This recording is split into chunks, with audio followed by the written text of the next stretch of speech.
Focus इसी पे रखें तो बेहतर है, क्योंकि मेरे ख्याल में इशू इस पे, इससे मैं जो है वो हटना नहीं चाहता। जी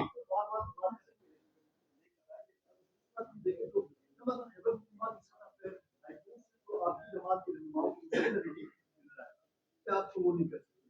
तो जो आपके जो केसेस हैं, मैंने पिछले साल में अली जमान से मैंने पूछा तो कह रहा था अभी तो मेंटेनेबिलिटी स्टेज पर है, तो एक साल से आप क्या इतने नालायक वकील लोगों ने हायर किए कि वो अपना केस प्रेजेंट नहीं कर सकते कि जज मजबूर हो तो शवाहिद आप दिखा रहे हैं, इसके लिए तो ब्लैक एंड व्हाइट में है कि वरना कोई जगह वो आपको जस्ट आना चाहिए। तो इतने नालायक वकील है या कोई और मतलब आपको बता, मैंने खुल की बता दिया, या हमारे वकील नालायक होंगे, जो मुझे तो जो है वो नहीं लगता, या फिर इलेक्शन कमीशन का अभी इस खत से पता चला है कि वो फुर्ती जो है वो दिखा सकती है जो उसने दिखाई है। क्योंकि अगर 600 दिन से वो मेंटेनेबिलिटी पे होता क्या है, इसकी मैं आपको पूरी जो है वो कार्रवाई सुनाता हूं।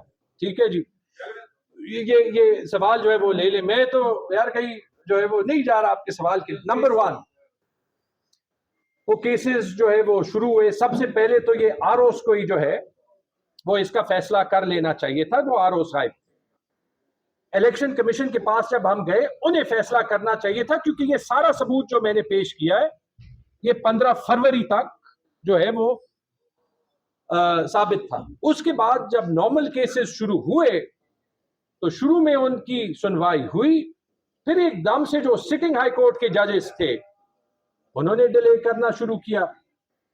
एक केस में, अली जमान साहब के केस में, उनके मुखालिफ ने कंप्लेंट की, जज ने सारे केसेस वापस कर दिए। उसके 6 महीने बाद तक वो केसेस किसी के पास लगे ही नहीं। उसके बाद बाकी पाकिस्तान की तरह रिटायर्ड जजेस के पास लगे। उसके पास 6 महीने रिटायर्ड जजेस ने ऑफिसेस ढूंढना किए। उसके बाद ये 2-2, 3-3 सुनवाई हुई है जिनमें अपोजिशन के वकील नहीं आ रहे और तारीख पे तारीख मिल रही है। तो या तो हमारे वकील नालायक हैं, या फिर जो दूसरी तरफ को है वहां पे नालायकी है, अब मैं कंटेम्प्ट ऑफ कोर्ट में नहीं आना चाहिए, या फिर दाल की रंग कुछ और है। ये 3 चीजें ही हो सकती है ना। ठीक है जी, इसका फैसला आप ही कर लें। हम जो है वो अपनी फाइट जो है वो जरूर कर रहे हैं। हाँ, लेकिन इसीलिए जब ये सब कुछ है, कैसे हो सकता है कि इसकी इन्वेस्टिगेशंस ना, और जब जो अभी अगला सवाल आएगा कि 2018 में क्या हुआ था, भाई 2018 पे मेरी सीट तो आप देख लें। रिगिंग पाकिस्तान की तारीख में हर इलेक्शन में इल्जामात लगे। एक फर्क है 2024 का और बाकी इलेक्शंस का। मुझे किसी इलेक्शन पे ये एक एक सीट का, एक एक पोलिंग स्टेशन का सबूत दिखा दे। मैं ये नहीं कह रहा कि रिगिंग नहीं हुई। मैं अपने चचा के साथ, इफ्तिखार झगड़ा साहब के साथ 1993 से इलेक्शन डे, एक एक इलेक्शन डे देख रहा हूं।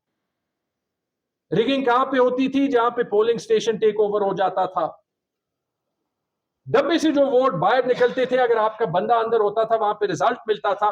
मैंने पेशावर में 1993 के बाद वो रिजल्ट चेंज होते हुए नहीं देखा। रिगिंग के इल्जामात बैलेट स्टफिंग के लगते थे। यहां पे तो इलेक्शन कमीशन की वेबसाइट पे मौजूद है, ये 9 सीटें भी नहीं। नालायकी का हाथ देख लें। और ये मुझे इलेक्शन कमीशन फॉर्म्स नहीं दे रहा। मीना खान की सीट PK 83, अरबाब शेर अली की सीट NA 31, आसिफ खान की सीट NA 32। इस पे जो कंसोलिडेटेड रिजल्ट है, मेरे ख्याल में फॉर्म 46 या 48 कहते हैं, 48 मेरे ख्याल में टेबल होता है, उस पे रिजल्ट कुछ और है।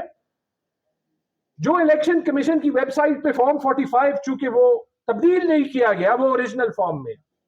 आप मीना खान के वोट देख लें, मेरे ख्याल में तो उनको ज्यादा बात करनी चाहिए इसकी। उनके वोट आप टैली कर लें, उनके सरकारी फॉर्म 45 के मुताबिक 58,000 बनते।